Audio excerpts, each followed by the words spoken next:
Step into the dazzling stage lights where monumental pop culture powerhouses completely redefined music history. You might recognize their legendary voices, but behind their carefully crafted personas lies an earth-shattering secret. Their actual pasts have been almost entirely wiped from existence. Whenever researchers try to trace the roots of these black celebrities, the golden illusion instantly shatters, leaving behind only chilling speculation and unanswered questions. Was this erasure a deliberate survival strategy against racial prejudices, or a tragic, invisible punishment? Prepare to journey through the dense historical fog as we uncover 11 mysterious figures whose true identities remain a haunting, unfillable void. Let the countdown begin. Dondo. Examine the polished chrome of a customized vanity plate attached to a 1965 Rolls-Royce Silver Cloud, reflecting the gritty neon streets of the 1970s San Francisco Bay Area. That single piece of metal anchored William Darren Pulliam, celebrated globally as Dondo. Stepping out in a luxurious white fur coat and twirling a snakeskin cane, he was completely wrapped in the golden illusion of an eccentric soul powerhouse commanding his own empire beneath the dazzling stage lights. Yet, a rigorous forensic analysis of his paper trail reveals a staggering anomaly. The public eagerly fed on tabloid fodder and chilling speculation that his tender love songs were merely a front for a dark double life as an underworld kingpin. He fiercely denied this, attributing his immense wealth to hospital work and real estate, but investigators found absolutely zero medical or business records tied to his name. The earth-shattering secret was that his entire public identity was a meticulously constructed mirage. By 1981, the crushing weight of maintaining this unverified persona triggered a severe mental collapse. Hunted by an invisible enemy of psychological strain, he completely vanished from the music scene. He endured the raw agony of absolute obscurity, wrestling with a merciless foe within his own mind while the systemic blade of industry neglect buried his legacy behind invisible walls. When he finally re-emerged decades later, he looked like a weary ghost stepping out of a dense fog. Passing away in 2013, he left behind a cold, indisputable fact. Dondo was a master of historical erasure, leaving an unfillable void in the archives of pop culture. As one solitary phantom quietly dissolved into the misty Californian air, the narrative of deception violently expands, unearthing a far more dangerous architect who didn't just erase a single biography, but weaponized completely fabricated cosmic bloodlines to psychologically imprison thousands. Dwight York. Stand before the colossal, sun-drenched pyramids of Tamari in Georgia, a sprawling Egyptian-themed city built in the late 1990s that seemed to defy modern reality itself. Dwight York, the fiercely charismatic founder of the Nawabian nation, stood at the absolute zenith of this architectural marvel, completely wrapped in the golden illusion of a divine messenger. He gathered thousands of devoted followers who were desperately seeking a survival strategy against deep-seated racial prejudices, offering them a picture-perfect family united under his mystical doctrine. He boldly claimed royal Sudanese bloodlines and even extraterrestrial origins from the planet Rizq, commanding a massive spiritual empire beneath the forgiving spotlight of his congregation. Yet, this breathtaking peak of religious supremacy stands in brutal, heartbreaking contrast to the dark, freezing reality of the federal penitentiary where York's legacy would ultimately perish. When the government's investigation swung down like a systemic blade, it triggered a devastating sudden drop that exposed his horrifying double life. His grand, sacred empire was instantly reduced to cheap tabloid fodder and chilling speculation as official records proved he was simply a man born in Maryland, constantly shifting his identity to manipulate the vulnerable. The followers who had surrendered their entire lives to his vision endured the raw agony of an earth-shattering secret, watching their sacred sanctuary be bulldozed into dust. Now locked away under a 135-year federal prison sentence, York is literally wasting away behind invisible walls, his hundreds of stolen identities dissolving into an unfillable void of public disgrace.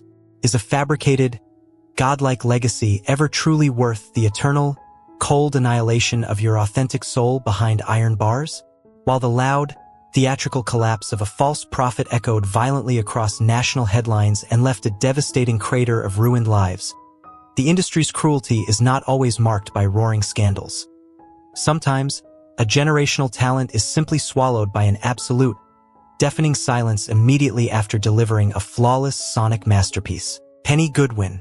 I am the cold, metallic condenser microphone standing in a dimly lit 1974 Milwaukee studio. I remember the exact moment she stepped toward me, wrapped in the golden illusion of a rising powerhouse.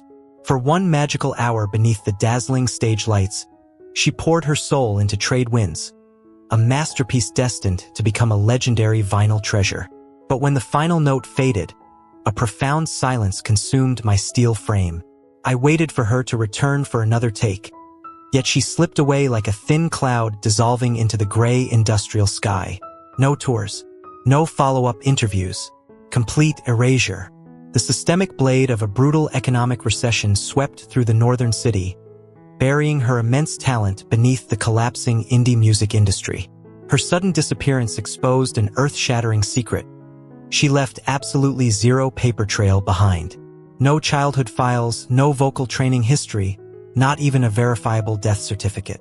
As rare record collectors frantically hunted for her decades later, their dead-end searches quickly devolved into chilling speculation. Did she intentionally retreat to escape the toxic industry?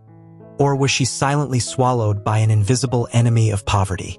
Her pristine voice still vibrates beautifully whenever the needle hits my grooves.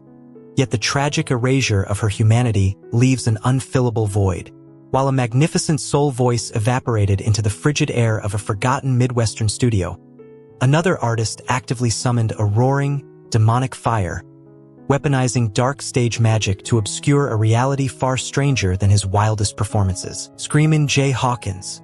Stand with me in the suffocating, smoke-filled front row of a dimly lit 1950s blues club, feeling the wooden floorboards violently tremble beneath your feet. You are watching a man slowly rise from a closed coffin, clutching a skull-topped cane, completely veiled in the golden illusion of a terrifying voodoo priest. When he unleashes the roaring, monstrous vocals of "I Put a Spell on You" directly into the forgiving spotlight, you believe every single word of his myth.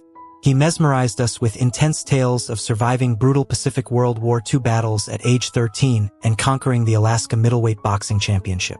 We, the hypnotized crowd, worshipped him as an invincible warrior who had successfully conquered the ultimate raw agony of human existence. But as an immersive witness to history, I must expose the devastating sudden drop waiting backstage. Digging into official military and sports archives uncovers an earth-shattering secret. Absolutely none of his epic origin stories were real. The systemic blade of historical fact violently slashed through his carefully constructed persona, revealing he enlisted only after the war ended and never attended Yale's Opera Conservatory. Even his scandalous claim of fathering 75 children was pure tabloid fodder meant to fuel his wild image. He was simply a brilliant, desperate entertainer who weaponized extreme fabrication as a survival strategy to ensure his name would never be ignored. When he died in France in 2000, his fantastical universe collapsed entirely, leaving behind an unfillable void where the theatrical flames finally extinguished into absolute, pitch-black darkness. Bleeding from the ashes of theatrical dark magic into the chaotic rhythm of southern bus stations, another flamboyant architect of sound was busy laying the actual bedrock of rock and roll before society decided to mercilessly bury his absolute brilliance. Escarita. Look closely at the sterile, unforgiving corner of a Harlem hospital ward in 1986. A man lies completely wasting away, his frame reduced to mere skin over bones as he loses a horrific battle against the century's plague. He is gasping for air, dying in absolute anonymity. No one walking past that grim room realizes that this frail, forgotten patient was once the flamboyant architect of modern music. Decades earlier, wrapped in the golden illusion of a rock and roll powerhouse, Escarita dominated 1950s southern bus stations with a towering pompadour and a wild, explosive piano style.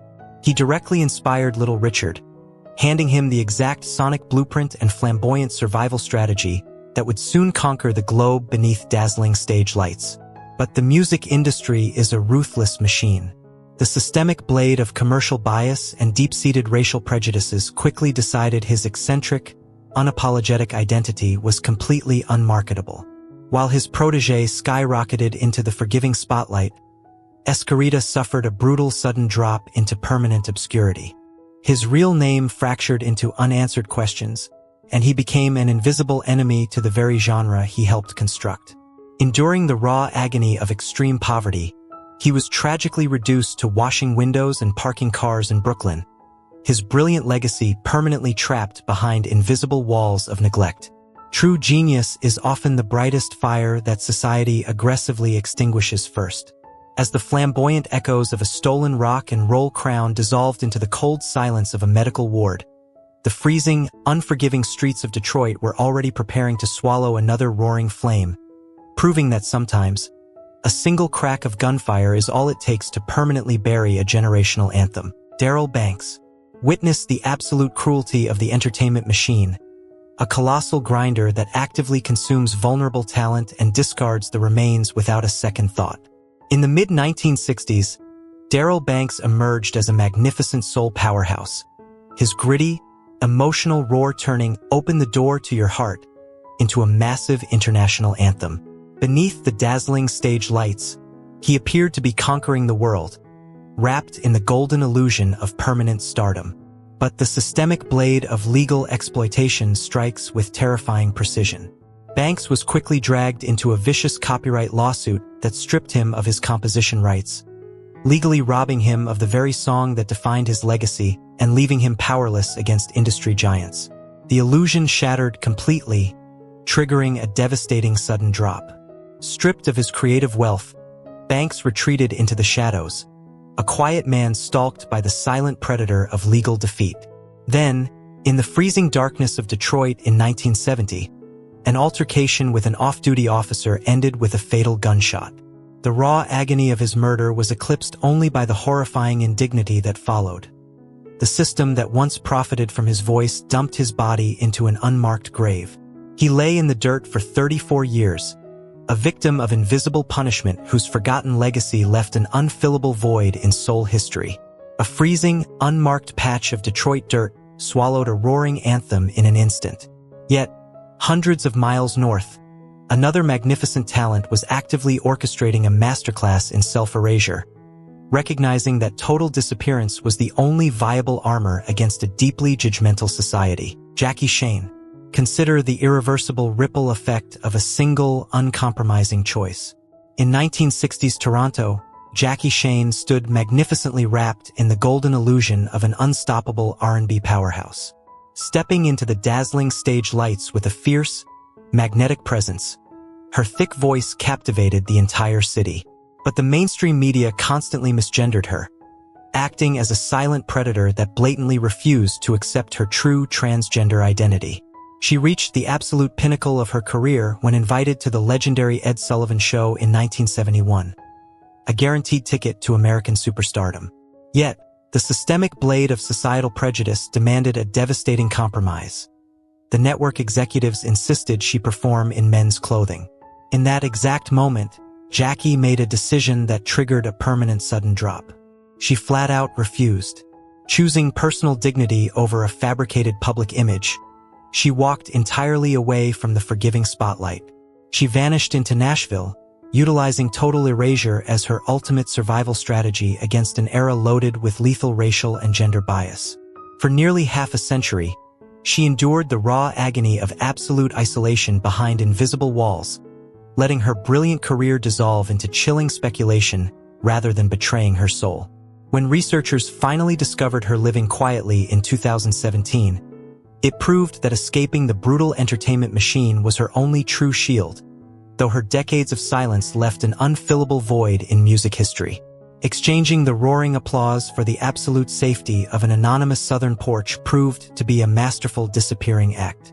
Yet, hundreds of miles away in an industrial Pennsylvania town, an entirely different kind of domestic isolation was actively preparing to swallow the unapologetic queen of funk hole. Betty Davis. Track the chilling arithmetic of a self-imposed exile, 3 explosive, pioneering funk albums released between 1973 and 1975, completely obliterated by exactly 40 years of absolute, unbroken silence. Wrapped in the golden illusion of an unstoppable trailblazer, she famously shifted Miles Davis's sonic trajectory. But her raw, sensual energy quickly triggered the systemic blade of conservative censorship. Radio stations aggressively banned her unapologetic tracks, treating her liberating art as scandalous tabloid fodder. The invisible punishment of the industry's double standards acted as a silent predator, leading to a devastating sudden drop in 1980. She completely vanished from the dazzling stage lights, retreating to a gray, forgotten industrial town in Pennsylvania without a single word. For 4 agonizing decades, she endured the raw agony of burying her own majestic legacy, utilizing total isolation as an extreme survival strategy against fame's crushing pressure. Documentary crews spent 15 grueling years hunting her down, yet she remained safely locked behind invisible walls. When they finally released a film about her in 2017, she vehemently refused to appear on camera, offering only a faint, disembodied voice from the shadows. She passed away in 2022, taking her secrets to the grave. 3 masterpieces, 40 years of silence. A brutal mathematical equation proving the devastating cost of being a woman entirely too fearless for her era, leaving behind an unfillable void. The cold, self-imposed exile of a funk queen dissolving into the rusty silence of a Pennsylvania steel town stands in striking contrast to the boiling neon streets of Greenwich Village. There, amid the chaos of an emerging civil rights battlefield, a completely different kind of pioneer was already wielding a fiercely defiant initial as a shield against society's hatred. Marsha P. Johnson. Mode G, the psychological ghost. Descend into the neon-drenched chaos of 1960s Greenwich Village, where pioneer Marsha P. Johnson stood wrapped in the golden illusion of absolute defiance. Claiming the P stood for Pay It No Mind, she became an irreplaceable powerhouse for marginalized youth. Thriving beneath the forgiving spotlight of the uprising, she radiated fearless energy. But beneath this vibrant crusade lurked an invisible enemy, a heavy psychological ghost born from severe societal rejection. While creating warm sanctuaries for abandoned teenagers, she was constantly stalked by the silent predator of homelessness, wandering New York with an undocumented past that left her completely unmoored. The systemic blade of societal prejudice eventually triggered a horrifying sudden drop into a tragic mystery. In 1992, her vulnerability culminated when her body was discovered floating in the freezing Hudson River. Authorities dismissed it as suicide, treating her life as mere tabloid fodder. Yet, loved ones recognized the raw agony of a covered-up murder, sparking chilling speculation that the society she fought had executed its invisible punishment. Because she deliberately erased her childhood records, her true internal struggles remain locked behind invisible walls. She died a magnificent symbol, but the terrifying silence surrounding her final moments leaves an unfillable void. Plunging beneath the freezing Hudson River, a civil rights murder leaves a permanent historical scar. Meanwhile, the claustrophobic walls of a Detroit studio were already actively erasing the only known traces of a legendary soul phantom. September Jones. Examine the slightly faded edges of a single, black and white promotional photograph pulled from a dusty 1991 archive. That solitary piece of paper is literally the only physical proof that September Jones ever walked this earth. In the late 1960s, this preacher's daughter from Detroit stood wrapped in the golden illusion of a rising Northern soul icon. At just 18 years old, her haunting, raspy voice captivated elite producers, making her a powerhouse beneath the dazzling stage lights of exclusive underground clubs. But behind the microphone, she was already executing a brilliant, terrifying survival strategy of complete self-erasure. The systemic blade of an exploitative music industry often devours young talent, but September refused to let them own her reality. Following a single performance in 1975, she engineered a devastating sudden drop, vanishing so flawlessly that she left absolutely zero paper trail. No birth certificates, no family records, not even a real legal name. While her hit, I'm Coming Home, echoed across European dance floors, becoming lucrative tabloid fodder for rare record collectors, she completely dissolved behind invisible walls. She evaded the silent predator of fame, leaving investigators to chase an invisible enemy of rumors, including a chilling, unverified sighting of her at a 2007 funeral. Her ultimate truth is cold and uncompromising. True immortality isn't achieved by being remembered by everyone, but by ensuring no one can ever truly find you. Escaping the American music machine allowed September to reclaim her humanity in absolute secret. Yet, thousands of miles away in Austria, an entirely different kind of disappearance was not a calculated choice, but a sudden, terrifying biological imprisonment. Linda Sharrock. The mainstream music industry operates as a ruthless, suffocating machine, systematically demanding that artists package their pain into easily digestible, commercialized boxes. But Linda Sharrock completely refused to be a pawn.